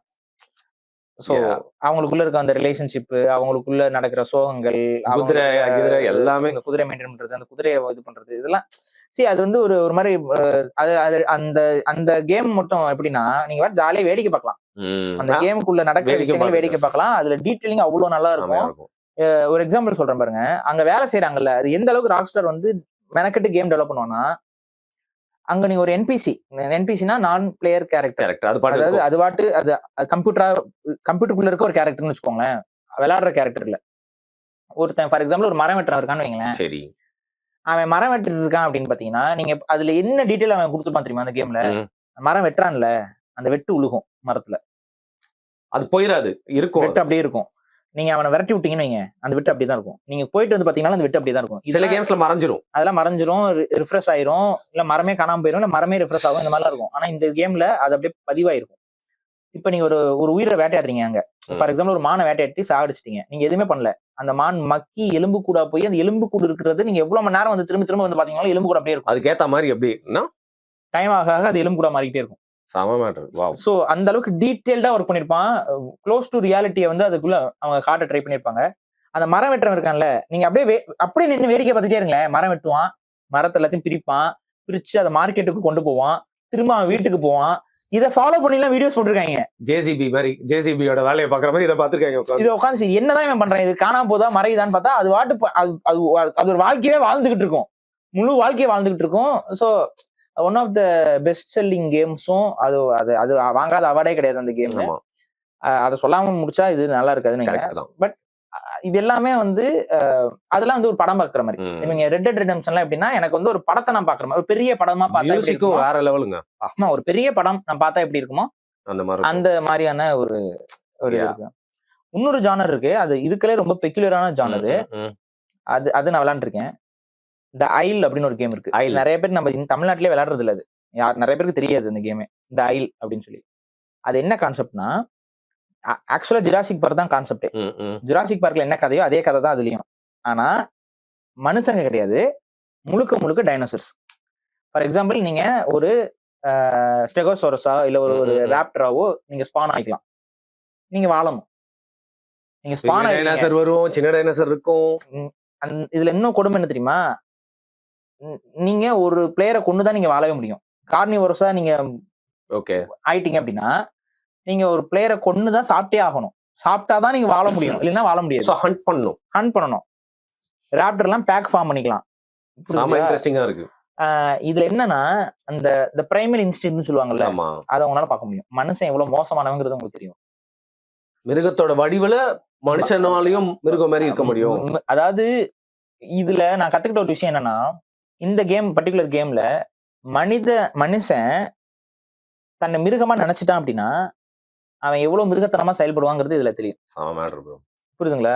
ஒரு மிருகத்துக்குள்ள போயிட்டான் அப்படின்னா அவன் அதை எப்படி ரியாக்ட் பண்றான், எப்படி என்ன மாதிரியான செயல்பாடுகள் அவங்க கிட்ட இருக்கும் அப்படிங்கறத இதுல என்னால நல்லா உணர முடியும். செம்ம டாக்ஸிக்கா இருக்கும். ரெண்டாவது வந்து இதோட ஜானரே வந்து என்னன்னா ஹாரர் சர்வைவர். இதோட ஜானர், இது ஒரு தனி ஜானர். இது பயம் இருக்குங்க உங்களுக்கு இந்த கேம் விளையாடும்போது. திக்குன்னு இருக்கும். நீங்க ஏன்னா நீங்க சர்வைவ் ஆகணும்னு பாப்பீங்க. ஆனா இதோட அந்த என்வரான்மெண்ட், இதோட சவுண்ட் எஃபெக்ட்ஸ், இதோட அந்த அடர் காடு நைட் இருக்கும், டே இருக்கும். டே எல்லாம் ரொம்ப அழகா இருக்கும், கிராபிக்ஸ் சூப்பரா இருக்கும். அது நீங்க பாத்தீங்கன்னு வைங்களேன், அது வேற மாதிரி இமென்ஸான ஒரு கேம். ஆனா நிறைய பேருக்கு தெரியாது அந்த கேமே. வெளிநாட்டுக்காரங்க மட்டும் தான் விளையாடுவாங்க. ரெண்டாவது இந்த இதுல என்னன்னா, ஒரு பர்டிகுலர் பிளேபிள் எடுத்து நீங்க விளையாண்டீங்கன்னா அதே மாதிரியான பிளே ஸ்டைல் வேற பிளேயருக்கு இருக்காது. ஃபார் எக்ஸாம்பிள் நீங்க ஃபார் எக்ஸாம்பிள் ஒரு ஹெர்பிவோர் அனிமல் எடுத்து விளையாடுறீங்கன்னு வைங்க, அதோட பிளே ஸ்டைல் என்டையரா வேற. அது ராப்டரோட பிளே ஸ்டைல் என்டையரா வேற. இப்ப ஒரு கார்னோட பிளே ஸ்டைல் என்டையரா வேறையா இருக்கும். அதோட லைஃப் ஸ்டைல் வேற. உங்கள மாதிரி வேற ஒண்ணு இருக்காது. இப்ப ராப்டர்னா உங்கள மாதிரி ஒரு 10 ராப்டர் இருப்பாங்க. அவங்களோட நீங்க பேக் சேர்ந்துக்கலாம். ராப்டர்னா பேக் சேர்ந்தாதான் ஹண்ட் பண்ணி வாழ முடியும். அதனால எல்லாம் கூட்டமா சேர்ந்தா வேலை பார்க்க முடியும். இப்ப பெரிய இதா இருக்கிறதுலாம் டீரெக்ஸ் வரைக்கும் இருக்குன்னு வைங்களேன். ஆனா ஒவ்வொன்னோட லைஃப் ஸ்டைல் ஒவ்வொன்னும் ஒவ்வொரு மாதிரி அதுல வாழணும், வளரணும். ரொம்ப கஷ்டமான one of the toughest game அது. அதே போல அந்த ரியல் ஒரு கேமுக்குள்ள ஒரு இம்மென்ஸான ஒரு ஃபியர் ஃபேக்டர் இருக்குல்ல, அதை உணர வச்ச கேம் அதுதான். இது வரைக்கும் எனக்கு அந்த அனுபவம் வேற எந்த கேம்லயும் வந்தது இல்ல. அது விளையாடும்போது பயமா இருக்கும். ஐல் வந்து த ஐல் அது ரொம்ப பெருசா தெரியாத கேம். அது நிறைய பேருக்கு ரெக்கமெண்டும். அது என்ன சொல்றேன்ல, பயமா இருக்கும் அந்த கேம் விளையாடுறதுக்கு. ஸோ அந்த மாதிரி இருக்கும். இது மாதிரி நிறைய இருக்குங்க. இதுல நீங்க வந்து நல்லது அப்படின்னு நீங்க எடுத்துக்கிட்டீங்க அப்படின்னா ரியல் டைம் ஸ்ட்ராட்டஜி தான். இதை தவிர்த்து கேம் இண்டஸ்ட்ரியில பெருசா வேணா ஒரு சில இது. இப்ப இன்னொன்னு நான் சொல்லணும்னு நினைச்சேன், அதே மறந்துட்டேன். இப்ப தமிழ் பசங்க எல்லாம் சேர்ந்துக்கிட்டு சோலாக்கு ஒரு கேம் பண்றாங்க. இது இந்த மாதிரியான முன்னெடுக்கும் பொழுது அந்த இண்டஸ்ட்ரியில நம்மளும் ஐக்கியப்பட்டு அதை நம்ம பயன்படுத்திட்டு நம்ம இதன் மூலமா நம்ம குழந்தைகளுக்கு நம்மளுடைய எஜுகேட் பண்ணலாம். நம்மளுடைய அடுத்த ஜெனரேஷனுக்கு வந்து நம்மளுடைய வரலாறை காட்டலாம். அன்ரில் இன்ஜின் 5ன்னு ஒரு இன்ஜின் இருக்கு. அதெல்லாம் வந்து ரொம்ப க்ளோஸ் டு தி ரியாலிட்டி. அதனால ஈஸியா காட்ட முடியுது. நிறைய அசெட்ஸ் இருக்கு அதுல. அது ஈஸியா போட்டு நீங்க காட்டிடலாம். ஒரு மதுரையை நீங்க அந்த பண்டைய கால மதுரையை நீங்க ரியாக்ட் பண்ணணும்னா அது இன்னைக்கு வந்து ஏஐ வந்ததுக்கு அப்புறம் பூந்து விளையாடுறானுங்க. ஏஐ அண்ட் அன்ரில் இன்ஜின்லாம் மிங்கிள் ஆகுதுங்கிற பட்சத்துல பாத்தீங்களா உதயநிதி இதான் குமபட்டி அப்படின்னு சொல்லிட்டு உதயநிதி வச்சு பண்ணிட்டு இருக்காங்க. சோ ஆக்கப்பூர்வமா சில விஷயங்கள் பண்ணுங்க. இந்த மாதிரி யூஸ்லெஸ்ஸா பண்ணாதீங்க. சோ ஆக்கப்பூர்வமா நம்மளுடைய கலாச்சாரம் பண்பாட்டை வந்து அடுத்த இடத்துக்கு கொண்டு போற ஒரு வீடியோ பார்த்தேன். குமரி கண்டம் மீள்கிறதுன்னு ஒரு வீடியோ. Wow. வெறும் 30,000 பேர் தான் பார்த்திருந்தாங்க. பட் அது ஏஐல ஒரு படத்தோட ட்ரெய்லர் மாதிரி பண்ணியிருந்தாங்க. இந்த மாதிரி யோசிச்சு பண்ணீங்கன்னா அது அதன் மூலமா நமக்கு ஒரு பிளஸ் பாயிண்டா இருக்கும். தமிழ் சமூகத்துக்கு ஒரு பிளஸ் பாயிண்டா இருக்கும்.